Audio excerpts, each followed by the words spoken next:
18वीं पुतली तारामती की कथा इस प्रकार है। एक दिन विक्रम के दरबार में दक्षिण भारत के किसी राज्य से एक विद्वान आया। उसका कहना था कि विश्वासघात विश्व का सबसे नीच कर्म है। उसने राजा को अपना विचार स्पष्ट करने के लिए एक कथा सुनाई। उसने कहा, आर्यव, बहुत समय पहले एक राजा था। उसका भरा पूरा परिवार था। फिर भी 70 वर्ष की आयु में उसने एक रूपवती कन्या से विवाह किया। वह नई रानी के रूप पर इतना मोहित हो गया कि उससे एक पल भी अलग होने का मन नहीं करता था। वह चाहता था कि हर वक्त उसका चेहरा उसके सामने बना रहे। वह नई रानी को दरबार में भी अपनी बगल में बिठाने लगा। उसके सामने कोई भी कुछ बोलने का साहस नहीं करता, मगर उसके पीठ पीछे सब उसका उपहास करते थे। राजा के महामंत्री को यह बात बुरी लगी। उसने एकांत में राजा से कहा कि सब उसकी इस बात की आलोचना करते हैं। अगर वह हर पल नई रानी का चेहरा देखता रहना चाहता है तो उसकी अच्छी सी तस्वीर बनवाकर राज सिंहासन के सामने रखवा दे।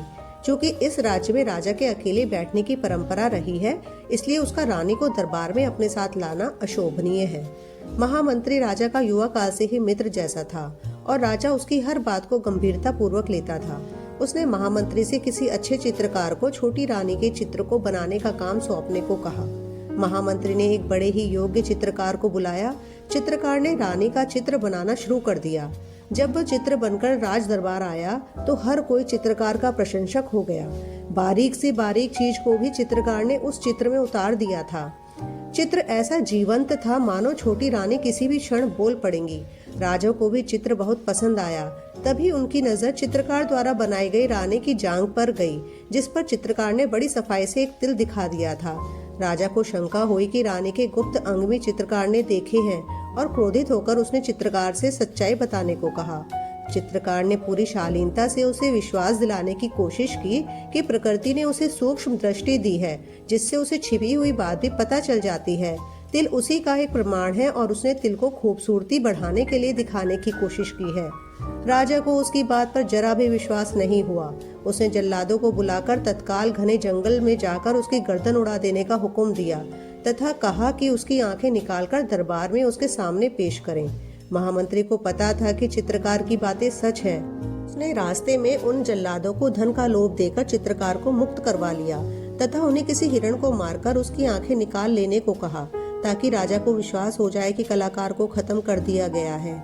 चित्रकार को लेकर महामंत्री अपने भवन ले आया तथा चित्रकार वेश बदलकर उसी के साथ रहने लगा। कुछ दिनों बाद राजा का पुत्र शिकार खेलने गया तो एक शेर उसके पीछे पड़ गया। राजकुमार जान बचाने के लिए एक पेड़ पर चढ़ गया। तभी उसकी नजर पेड़ पर पहले से मौजूद एक भालू पर पड़ी। भालू से जब वह भयभीत हुआ तो भालू ने उसे निश्चिंत रहने को कहा। भालू ने कहा कि वह भी उसी की तरह शेर से डरकर पेड़ पर चढ़ा हुआ है और शेर के जाने की प्रतीक्षा कर रहा है। शेर भूखा था और उन दोनों पर आंख जमाकर उस पेड़ के नीचे बैठा था। राजकुमार को बैठे बैठे नींद आने लगी और जगे रहना उसे मुश्किल दिख पड़ा। भालू ने अपनी ओर उसे बुला लिया और एक घनी शाखा पर कुछ देर सो लेने को कहा। भालू ने कहा कि जब वह सोकर उठ जाएगा तो वह जागकर रखवाली करेगा और भालू सोएगा। जब राजकुमार सो गया तो शेर ने भालू को फुसलाने की कोशिश की। उसने कहा कि वह और भालू वन्य प्राणी है, इसीलिए दोनों को एक दूसरे का भला सोचना चाहिए। मनुष्य कभी भी किसी जंगली जानवर का दोस्त नहीं हो सकता। उसने भालू से राजकुमार को गिरा देने को कहा, जिससे कि वह उसे अपना ग्रास बना सके, मगर भालू ने उसकी बात नहीं मानी तथा कहा कि वह विश्वासघात नहीं कर सकता। शेर मन मसोस कर रह गया। 4 घंटे की नींद पूरी करने के बाद जब राजकुमार जागा तो भालू की बारी आई। अब वह सो गया। शेर ने जब राजकुमार को फुसलाने की कोशिश की, उसने कहा कि क्यों है भालू के लिए दुख भोग रहा है। वह अगर भालू को गिरा दे तो शेर की भूख मिट जाएगी और वह आराम से राजमहल लौट जाएगा।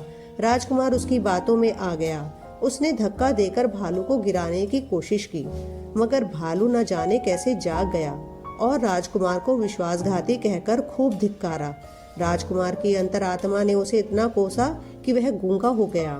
जब शेर भूख के मारे जंगल में अन्य शिकार की खोज में निकल गया तो वह राजमहल पहुंचा। किसी को भी उसके गूंगा होने की बात समझ में नहीं आई। कई बड़े बड़े वैद्य आए, मगर राजकुमार का रोग किसी की समझ में नहीं आया। आखिरकार महामंत्री के घर छिपा हुआ वह कलाकार वैद्य का रूप धरकर राजकुमार के पास आया।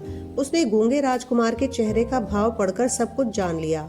उसने राजकुमार को संकेत की भाषा में पूछा कि क्या आत्मग्लानि से पीड़ित होकर वह अपनी वाणी खो चुका है। तो राजकुमार फूट फूट कर रो पड़ा। रोने से उस पर मनोवैज्ञानिक असर पड़ा और उसकी खोई वाणी लौट आई। राजा को बड़ा आश्चर्य हुआ कि उसने राजकुमार के चेहरे को देखकर सच्चाई कैसे जान ली। तो चित्रकार ने जवाब दिया कि जिस तरह कलाकार ने उसकी रानी की जांघ का तिल देख लिया था। राजा तुरंत समझ गया कि वह वही कलाकार था जिसके वध की उसने आज्ञा दी थी। वह चित्रकार से अपनी भूल की माफी मांगने लगा तथा ढेर सारे इनाम देकर उसे सम्मानित किया। उस दक्षिण के विद्वान की कथा से विक्रमादित्य बहुत प्रसन्न हुए तथा उसके पांडित्य का सम्मान करते हुए उन्होंने उसे 1,00,000 स्वर्ण मुद्राएं दी। ऐसा कहकर 18वीं पुतली तारामती भी सिंहासन में जड़वत हो गई।